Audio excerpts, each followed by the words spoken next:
परम शांति जो मृत्युलोक में जो जब आत्मा शरीर छोड़ती है, कि जैसे पुरुष ने शरीर छोड़ा तो उसकी पत्नी में मोह है, तो क्या पुरुष वो मोह के कारण वो पत्नी के आसपास ही रहेगा या शरीर छोड़ के ऊपर के लोकों में जा सकता है? तो जब नष्टो मोह नहीं है तो ऊपर के लोकों में कहाँ जाएगा? अपनी पत्नी में मोह है तो मोह के कारण वो घर में ही रहेगा, उसके आसपास ही रहेगा।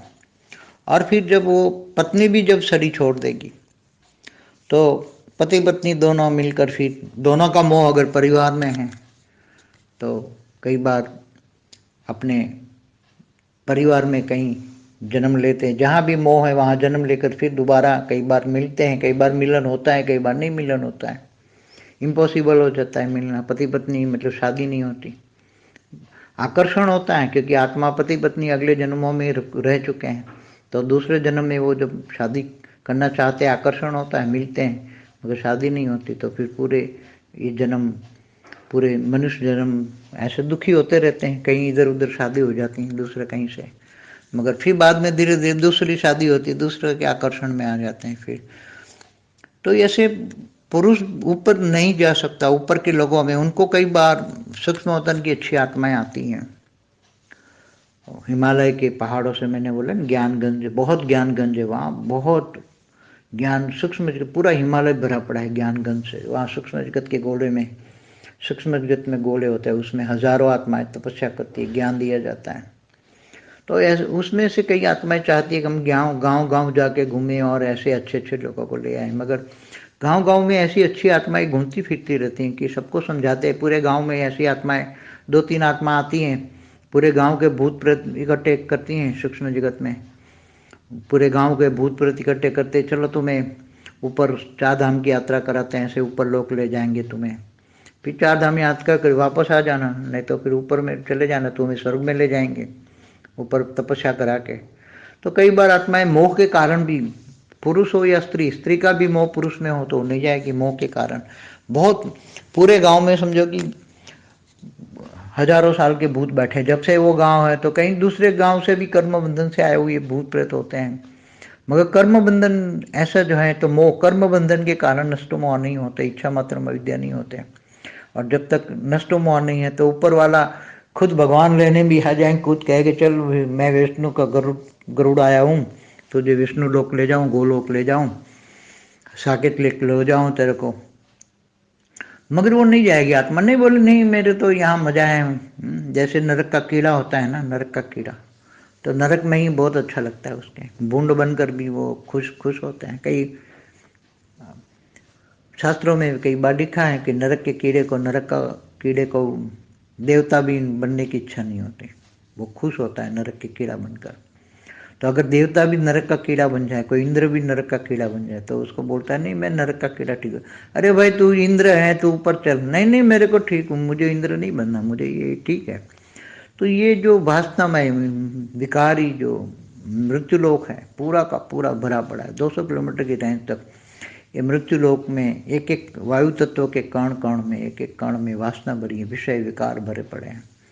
तो श्वास में भी विषय विकार ही आता है, तो अच्छी आत्मा भी यहाँ आ जाए तो, मगर जो कई कुछ अच्छी आत्माएं होती हैं, बहुत अच्छी होती, जो थोड़ा ज्ञान मिलता है और ऊपर के लोकों में जाने की इच्छा होती है, तो जब ऐसी ज्ञानगंज वाली आत्माएं आती है तो उसके साथ चले जाते हैं, कई आत्माएं चली जाती है, ग्रुप बनाकर चले जाते हैं, वहाँ तपस्या करते हैं, फिर धीरे धीरे स्वर्गलोक, और उसके स्वर्गलोक में भी कोई अच्छी आत्मा ज्ञान देते भी स्वर्ग में मत रुकना, तो ऊपर के लोकों में जाती हैं, महालोक, जनलोक, तपलोक, ऊपर आज भी कई आत्माएं जाती हैं ऊपर के लोकों में।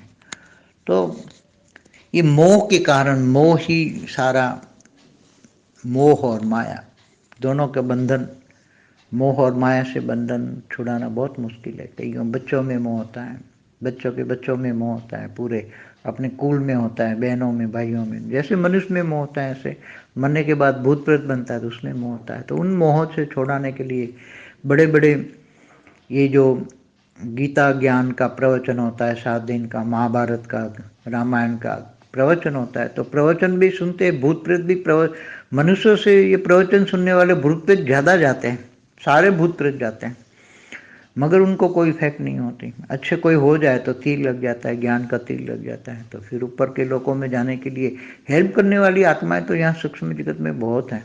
तुम्हें ले जाएगी ऊपर के लोगों में, ले जाने के लिए तुम्हें हिमालय में ले जाएगी, तपस्या कराएगी, फिर बाद में ऊपर में लोगों में भेजने की। वो कई ग्रुप जाते होते ऊपर के लोग में।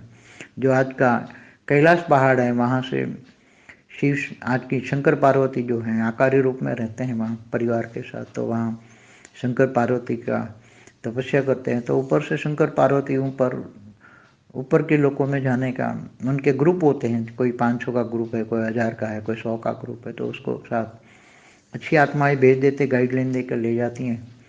तो ऐसे कई आज भी व्यवस्था चल रही है, मगर मोह के कारण आत्माएं फंसी पड़ी हैं और बेहिसाब आत्माएं यहाँ सूक्ष्म में हैं। कई आत्माएं तो जंगल में जाके तपस्या करती, मंदिरों में, जो जंगल पहले मंदिर जो शिव शंकर पार्वती के जो जंगल होते थे, चाहे शक्ति की उपासना करनी हो, जैसे अंबाजी है तो पहाड़ों में बनती थी, पहाड़ों में मंदिर बनाते, ताकि पहाड़ों में मंदिर बनने से सूक्ष्म जगत की आत्माएं वहाँ जाकर उपासना कर पाएँ, पहाड़ों में जाकर नष्टोमोह बने।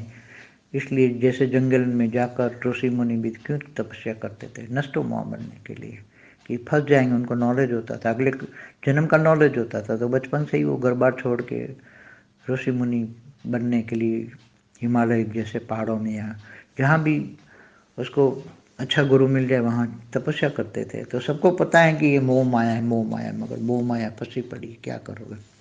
और आज तो अनेक धर्म मठ पंच संप्रदाय की आत्माएं आपस में धर्म के नाम पर ही धर्म ग्लानि हो रही है, धर्म के नाम पर ही अधर्म हो रहा है। परम शांति की परम शांति सोचो, बोलो परम शांति। बेहद परम महाशांति, बेहद के बेहद బాపూజీ బేహద్ పిల్లలకి సూక్ష్మ జగత్తులో కూడా మోహము, మాయ ఉంటుందా అనేటువంటి ప్రశ్నకు సమాధానం చెప్తున్నటువంటి హిందీ వీడియో ఇప్పటి వరకు మీరు విన్నారు. దీనికి తెలుగు అనువాదం ఇప్పుడు బాపూజీ అందరికీ పరం శాంతి చెప్తూ ఉన్నారు. మృత్యులోకంలో ఎప్పుడైతే ఆత్మ శరీరం వదిలేస్తుందో, అది పురుషుడు అయితే తన స్త్రీ పైన మోహం ఉంటుంది, అనగా తన భార్య మీద మోహం ఉంటుంది. ఇంకా భర్తకి పురుషుడికి మోహం ఉన్న కారణం వల్ల భార్య చుట్టూనే ఉంటూ ఉంటారు. శరీరం వదిలేసి పై లోకాలకి వెళ్ళాలి అనుకున్నా కూడా వెళ్ళలేరు. వెళ్ళాలనుకుంటే వెళ్ళొచ్చు, కానీ మోహం ఉన్న కారణం వల్ల వెళ్ళలేరు. ఎప్పుడైతే నష్టో మోహులుగా కారో అంతవరకు పై లోకాల్లోకి ఎలా వెళ్తారు చెప్పండి. తన యొక్క భార్య పైన మోహము, పిల్లల పైన మోహము ఉన్న కారణం వల్ల చనిపోయిన తర్వాత కూడా వీరి యొక్క ఆత్మ ఇంట్లోనే తిరుగుతూ ఉంటుంది. ఇంట్లో ఆ భార్య చుట్టూ ఉంటుంది, పిల్లల చుట్టూ ఉంటుంది. ఎప్పుడైతే భార్య శరీరం వదిలేస్తూ ఉందో అప్పుడు ఇద్దరూ కూడా కలిసి పైకి వెళ్ళగలుగుతూ ఉంటారు. ఇద్దరికి మోహము ఇంకా పరివారం మీద ఉందనుకోండి, ఇక ఒక్కొక్కసారి చాలాసార్లు కూడా తమ పరివారంలోనే ఎక్కడో అక్కడ జన్మ తీసుకుంటూ ఉంటారు. ఎక్కడ మోహం ఉంటే అక్కడ జన్మ తీసుకోవటం అనేది జరుగుతూ ఉంటుంది. ఒక్కోసారి జన్మ లభించవచ్చు, లభించకపోనవచ్చు. ఎగ్జాంపుల్ చూడండి, భార్యాభర్తలు కలుసుకున్నారనుకోండి, మళ్ళా వాళ్ళు జన్మ తీసుకున్నారు, అయిన వారికి ప్రేమ మోహం ఉంటుంది. నెక్స్ట్ జన్మలో వాళ్ళు భార్యాభర్తలుగా ఉండరు, వివాహము చేసుకోరు, కానీ ఆకర్షణ అయితే ఉంటూ ఉంటుంది. ఎందుకంటే ఆత్మ పతి పత్నిగా వచ్చే జన్మలో ఉండొచ్చు, ఉండకపోనవచ్చు. రెండో జన్మలో వివాహం కావాలి అని ఏమీ ఉండదు. అయితే ఇద్దరికీ కూడా ఆకర్షణ అనేది ఉంటుంది, కలుసుకుంటూ ఉంటారు, వివాహం చేసుకోరు. ఈ జన్మలో పూర్తిగా, అనగా ఒక మానవ జన్మలోనే దుఃఖము తీసుకుంటూ ఉంటూ ఉంటారు. ఎక్కడో అక్కడ వివాహం అవుతుంది వారికి, వేరే వారితోటి వివాహం అవుతుంది. తర్వాత నెమ్మది నెమ్మదిగా రెండో వివాహం కూడా అవుతూ ఉంటుంది. ఒకరికొకరు ఆకర్షణలోకి వస్తూ ఉంటారు. ఈ విధంగా పురుషుడి పైన ఈ యొక్క మోహము, స్త్రీ పైన మోహము పైలోకాల్లోకి వెళ్ళనివ్వదు. ఒక్కోసారి చాలాసార్లు సూక్ష్మ జగత్తులో కూడా మంచి మంచి ఆత్మలు అక్కడి నుండి వస్తూ ఉంటారు. హిమాలయ పర్వతాల్లో ఉంటారు. ఇది నేనే ముందు వీడియోల్లో జ్ఞాన గంజి గురించి చెప్పాను. ఆ జ్ఞాన గంజి అక్కడ చాలామంది సూక్ష్మ జగత్తు ఆత్మలు హిమాలయాలకు వచ్చి ఉన్నారు. హిమాలయం మొత్తం వాళ్ళే నిండి ఉన్నారు కూడా. అక్కడ సూక్ష్మ జగత్తులో అయితే గోళంలో ఉంటారు. ఒక్కొక్క గోళంలో వేల మంది ఆత్మలు కూర్చొని తపస్సు చేస్తూ ఉంటారు. జ్ఞానము ఇచ్చిన తర్వాత చాలామంది ఆత్మలు అక్కడే ధ్యానంలో, సాధనలో ఉంటూ ఉంటారు. ఇంకా కొంతమంది ఆత్మలైతే గ్రామ గ్రామానికి వెళ్ళి తిరుగుతూ ఉంటారు. మంచి మంచి ఆత్మల్ని కూడా ప్రేరణ ఇస్తూ ఉంటారు, తీసుకొని వస్తూ ఉంటారు. కానీ గ్రామంలో మంచి ఆత్మలు తిరుగుతూ ఉన్నప్పటికీ కూడా ఎంతమంది అక్కడ ఉన్నా కూడా 2 లేక 2 3 ఆత్మలే మాత్రమే తిరిగి వాళ్ళ గ్రూపులో జాయిన్ అవుతారు. ఎంతోమంది శరీరం వదిలేసిన వాళ్ళు ఉంటారు గ్రామాల్లో. అందరికీ జ్ఞానం మీద శ్రద్ధ, ఇట్లా సూక్ష్మ జగత్తులోకి వెళ్ళాలి, నష్టమోహులుగా ఇవన్నీ వదిలేసి అనేది ఉండాలి కదా. గ్రామం మొత్తం కూడా ఈనాడు భూత ప్రేతాలతోటే నిండి ఉంది. సూక్ష్మ జగత్తులోనూ ఉంది, పూర్తిగా గ్రామాల్లోనూ కూడా ఉన్నది. అంటే చనిపోయినటువంటి వాళ్ళు పూర్వజులు ఆ యొక్క గ్రామాలను, ఇళ్లను వదిలేసి వెళ్ళటం లేదు. భలే 4 ధామాల యాత్ర చేయించినప్పటికీ కూడా వాళ్ళు వెళ్ళగలుగుతారా అంటే, ఎవరైతే గ్రూప్ వైజ్గా గ్రామాల్లోకి మంచి మంచి సూక్ష్మ జగత్ ఆత్మలను తీసుకొని వెళ్ళటానికి వస్తారో వాళ్ళు 4 ధామాల యాత్ర చేసి పైలోకాలకి వెళ్ళగలుగుతూ ఉంటారు. 4 ధామాల యాత్ర చేసి మళ్ళీ వాపసు వచ్చేవాళ్ళు ఉన్నారు. ఎందుకంటే పైకి వెళ్దాము అని అంటే, స్వర్గానికి మిమ్మల్ని తీసుకొని వెళ్తాము అంటే, తపస్సు చేయిస్తాము అంటే, చాలామంది ఆత్మలు మోహం ఉన్న కారణం వల్ల పురుషుడి మీద స్త్రీకి మోహం, స్త్రీకి పురుషుడి మీద మోహం, లేకపోతే పిల్లల మీద మోహం, కుటుంబం, ఇలాగా మోహం ఉన్న కారణం వల్ల వాళ్ళు పైకి వెళ్ళలేరు. చాలా గ్రామాల్లో ఇలాగే వేల సంవత్సరాల నుంచి అక్కడే భూతాలు కూర్చొని ఉన్నారు. ఎప్పుడైతే గ్రామం మొత్తం కూడా వారి యొక్క సంబంధ సంపర్కంలోకి వచ్చే వాళ్ళు ఉంటారు. ఒకరికొకరు కర్మ బంధన అనేది ఉంటూ ఉంటుంది. కర్మ బంధన ఉన్న కారణం వల్ల భూతాలు ప్రేతాలుగా అక్కడే ఉంటూ ఉన్నారు. ఎవరితోటి ఖాతా ఉంటుందో వారి దగ్గరికి వెళ్ళటం, ఇదే కర్మ బంధన. నష్టమోహులుగా కాకపోతే వాళ్ళని అంటిపెట్టుకొని ఉంటూ ఉంటారు. ఇచ్చా మాత్రం అవిద్యగా కానంత కాలము వారు అక్కడ నుండి వదిలిపోలేరు. భలే స్వయంగా నేను విష్ణు గరుడు వాహనం మీద వచ్చాను, విష్ణు లోకానికి తీసుకొని వెళ్తాను, గోలోకానికి తీసుకొని వెళ్తాను, సాకేత ధామానికి తీసుకొని వెళ్తాను అని అన్నా కూడా వెళ్ళరా ఆత్మలు. అంటారు, మేము ఇక్కడే మంచి మజాగా ఉన్నాము, ఆనందంగా ఉంది అని చెప్తూ ఉంటారు. ఎలాగా అంటే చూడండి, పేడ పురుగు ఉంది, దాని పేడలోనే ఆ పురుగుకి అక్కడే ఆనందం ఉంటూ ఉంటుంది. నరకం కూడా వాళ్ళకు మంచిగానే అనిపిస్తూ ఉంటుంది. అక్కడే ఖుషీగా జీవిస్తూ ఉంటారు. శాస్త్రాల్లో చాలాసార్లు ఈ విషయం కూడా చెప్పబడింది, నరకే కీడా అని. నరకంలోని పురుగు పుష్ట కూడా దేవతలు అవ్వటానికి ఇష్టపడరు. దేవతలు కూడా ఒకవేళ కర్మానుసారంగా వాడు నరకలోకంలో పురుగు పుష్టగా అయితే వాళ్ళని స్వర్గలోకానికి తీసుకువెళ్తాం, మిమ్మల్ని దేవతలుగా తయారు చేస్తాము అంటే, మేము రాము, మాకు ఇక్కడే బాగుంది, ఖుషీగా ఉంటున్నాము, ఇక్కడే బాగుంది అని అనేస్తారు. దేవతలు కూడా నరకంలోని పురుగులాగా అయ్యేవాళ్ళు ఉన్నారు. మన కథలో కూడా చెప్తారు, ఇంద్రుడు కూడా నరకంలోనూ పురుగు పుష్టగా అయ్యాడు అని. ఇక ఆయన మళ్ళీ ఏమైనా మాట్లాడా, నేను దీంట్లోనే బాగున్నాను అనేస్తాడు. కర్మభోగము కర్మల ఖాతా ఉంటే ఎవరు తప్పించుకోగలరు? నువ్వు ఇంద్రుడు అయ్యా, నువ్వు ఇంద్రలోకానికి వెళుదు కానీ పైకి రావడం లేదు, లేదు నేను ఇక్కడే ఉన్నాను, బాగుంది నాకు ఇక్కడే అనేస్తాడు. ఇంద్రుడు మరి పదవి కూడా అవసరం లేదు ఆయనకి, నాకు బాగుంది అంటే ఆ విషయ వాసనలు వికారి ఏదైతే ఉన్నదో మృత్యులోకంలో, దానిలో పూర్తిగా వాళ్ళు నిండిపోయి ఉంటూ ఉంటారు. ఇలాంటి వాళ్ళు భూమికి 200 కిలోమీటర్ల రేంజ్ వరకు ఈ మృత్యులోకంలో వాయుతత్వంలో ఒక్కొక్క కణంలో కూడా ఈ వాసనాభరితమైనటువంటి ఆత్మలు బోళ్ళంతమంది ఉన్నారు. శ్వాస శ్వాసలో కూడా వారికి విషయ వికారాలే వెళ్తూ ఉంటాయి. గాలిలో నిండి ఉంది, కణకణంలో నిండి ఉంది. మంచి ఆత్మలు ఇక్కడికి వచ్చినా వారి ఎంట ఎవరు వెళ్ళరు.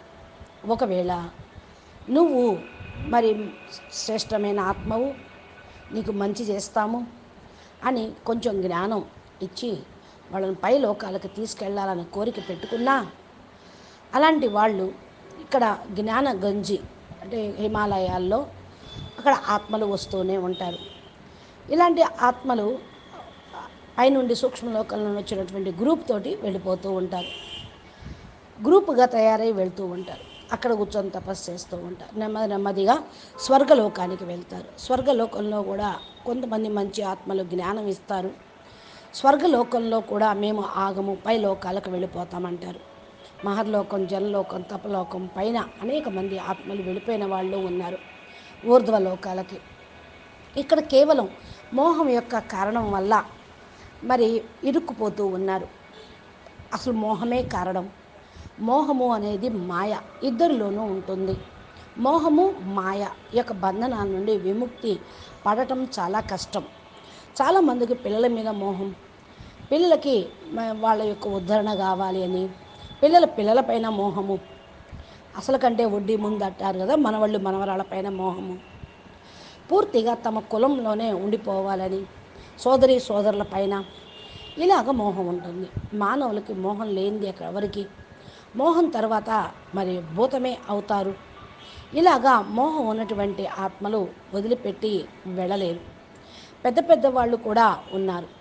గీతలో కూడా చెప్పారు. గీతా జ్ఞానంలో మరి ఎక్కడైతే చెప్పబడిందో అది విన్నటువంటి వాళ్ళు ముక్తి కూడా పొందేవాళ్ళు ఉన్నారు. గీతా ప్రవచనం 7 రోజులు మహాభారతం, రామాయణ ప్రవచనాలు జరుగుతూ ఉంటాయో ఆ ప్రవచనాలు కూడా వింటూ ఉంటారు భూత ప్రేతాలు. మానవుల నుండి మరి ప్రవచనం వినటంతో భూత ప్రేతాలు కొద్దిగా మారచ్చు. మానవులు వినే వాళ్ళకంటే కూడా వినే భూత ప్రేతాలే ఎక్కువ ఉంటాయి. ఇప్పుడు ప్రవచనం జరిగేటప్పుడు ఒక 100 మంది కూర్చుంటారు. అక్కడ సాకారంగా మనుషులు 100 మంది కూర్చుంటే భూత ప్రేతాలతోటి 10,000 మంది కూర్చుంటారు, 1000 మంది కూర్చుంటారు. ఎందుకని? అక్కడ చాలా అలాంటి ఎక్కువ మంది ఆత్మలు అయిపోయారు. ఎవరు కూడా మంచిగా అవ్వాలని ఎవరు అనుకుంటున్నారు? ఎవరు సత్సంగత్యం వింటున్నారు? ఎవరికైతే మంచిగా అనిపిస్తుందో, జ్ఞానం మనసుకి ఎక్కితే వాళ్ళు పైలోకాలకి వెళ్ళటం కోసం పురుషార్థం చేస్తూ ఉంటారు. వాళ్ళకి హెల్ప్ కూడా లభిస్తూ ఉంటుంది. ఇక్కడ సూక్ష్మ జగత్ ఆత్మలు చాలామంది ఉన్నారు. మిమ్మల్ని తీసుకొని వెళ్తారు కూడా. పై లోకాలకి తీసుకొని వెళ్ళటం కోసం వాళ్ళు ఫస్ట్ హిమాలయాల్లోకి తీసుకొని వెళ్తారు. అక్కడ తపస్సు చేయిస్తారు. తర్వాత పైలోకాలకు తీసుకొని వెళ్తూ ఉంటారు. ఇక్కడ చాలా గ్రూపులు ఇలాగా ఉన్నాయి అని చెప్తూ ఉన్నారు. ఇంకా కైలాస పర్వతం ఏదైతే ఉందో, శంకర పార్వతి ఆకారి రూపంలో ఉంటూ పరివార సహితంగా తపస్సు చేస్తున్నటువంటి వాళ్ళు శంకర పార్వతి పైన లోకాల్లోకి వెళ్ళొచ్చు. వాళ్ళ గ్రూపు కూడా ఉన్నది. 500 మంది ఒక గ్రూపుగా, కొంతమంది 1000 మంది ఒక గ్రూపుగా, కొంతమంది 100 మంది ఒక గ్రూపుగా మంచి మంచి ఆత్మల్ని అక్కడ నుండి పంపిస్తూ కూడా ఉంటారు. గైడ్ లైన్ ఇచ్చి తీసుకొని వెళ్తూ ఉంటారు. చాలా వ్యవస్థ అనేది ఈ రోజుల్లో బాగా ఇలాంటి ఏర్పాట్లు ఉన్నాయి. కానీ మోహం ఉంటే మాత్రం పోలేరు. మోహం కారణం వల్ల ఆత్మలు పైలోకాలకు వెళ్ళలేరు. లెక్కానుసారంగా ఆత్మలు ఇక్కడ సూక్ష్మంలో చాలామంది ఉంటూ ఉంటారు. చాలామంది ఆత్మలు అడవుల్లోకి వెళ్ళి కూడా తపస్సు చేస్తూ ఉంటారు. మందిరాల్లో కూర్చొని తపస్సు చేసేవాళ్ళు, శంకర్ పార్వతి ఎవరైతే ఉన్నారో వాళ్ళు మందిరాలు ఉన్నాయి. శక్తి యొక్క ఉపాసన చేసేవాళ్ళు, అంబాజీని తపస్సు చేసేవాళ్ళు, అంబాజీని ఆరాధన చేసేవాళ్ళు, పర్వతాలలో ఏదైతే కొండల ప్రదేశంలో కేదార్నాథ్, బద్రీనాథ్, ఏదో విష్ణు ఆలయాలు ఉన్నాయి, వైష్ణవీదేవి ఆలయాలు ఉన్నాయి. ఇలాగ మందిరాలు ఏవైతే తయారు చేసి ఉన్నారో అక్కడ కూడా సూక్ష్మ జగత్ ఆత్మలు వెళ్ళి ఉపాసన చేస్తూ ఉంటారు. పర్వతాల మీదకు వెళ్ళి వాళ్ళు పురుషార్థం చేస్తూ ఉంటారు. నష్టో మోహులుగా అవుతూ ఉంటారు. ఇలాగా అడవుల్లోకి వెళ్ళి ఋషులు మునులు ఎందుకు తపస్సు చేస్తూ ఉంటారు అంటే మోహాన్ని తొలగించుకొని నష్టోమోహులుగా అవ్వటం కోసం. ఇరుక్కుపోయారు కదా, వారికి జ్ఞానం ఉంటుంది. నెక్స్ట్ జన్మ మళ్ళా ఈ మానవ జన్మ కాకుండా మోక్షం పొందాలి అన్న భావంతో వాళ్ళు అక్కడికి అడవుల్లో కూర్చొని తపస్సు చేస్తూ ఉంటారు. అరణ్యాలలో వచ్చే జన్మ నాలెడ్జ్ కూడా ఉంటుంది వాళ్ళకి. చిన్నప్పటి నుంచే ఒకవేళ ఈ జన్మలో వాళ్ళు ముక్తి పొందలేదనుకోండి, మోక్షం రాలేదనుకోండి, జ్ఞానం వారి లోపల ఉన్న కారణం వల్ల మళ్ళీ నెక్స్ట్ జన్మ తీసుకోవడంతో బాల్యం నుండే వాళ్ళు ఇల్లు వాకిలు వదిలేసి ఋషులు మునులుగా అవుతూ ఉంటారు. మంచి గురువు లభిస్తే వాళ్ళు తపస్సు చేసుకుంటూ ఉంటారు. మరి అయితే ఇక్కడ అందరికీ కూడా మోహం మాయ అనేది ఉంటూనే ఉంది. ఈ మోహ మాయలో ఇరుక్కుపోతే ఏమవుతారో కూడా మీకు తెలుసు. గురువులు కూడా చెప్తూ ఉంటారు, వారిని ఫాలో చేయాలి. ఈరోజు అనేక ధర్మాలు, అనేక మఠాలు, పథాలు, సంప్రదాయ ఆత్మలు పరస్పరం ధర్మం పేరుతోటి అధర్మము చేస్తూ ఉన్నారు. ధర్మానికి గ్లాని జరుగుతూ ఉంది. ధర్మం పేరున అధర్మం ఉంటూ మరి దీన్ని ఫాలో చేస్తూ ఉంటే వారికి మోక్షం ముక్తి అనేది ఎక్కడ లభిస్తూ ఉంటుంది? అందుకనే మరి బాపూజీ బేహద్ జ్ఞానం చెప్తూ ఉన్నారు. ఆధ్యాత్మికము అంటే జాతి మత కుల భేదాలకు అతీతమైనది. మీరు చక్కటి జ్ఞానంతో ముక్తే కాదు జీవన్ముక్తి పొంది పరంపదం బేహద్ స్థానంలోకి చేరుకోవటానికి బాపూజీ దశరథ్ భాయ్ పటేల్ తెలుగు ఛానల్ని సబ్స్క్రైబ్ చేసి గంట సింబల్ని ప్రెస్ చేయండి. నోటిఫికేషన్ను మీరు పొందండి. మంచిగా జ్ఞాన మార్గాన్ని అవలంబిస్తూ ఉండండి. అచ్చా, పరం శాంతి, నమస్తే, ధన్యవాదాలు.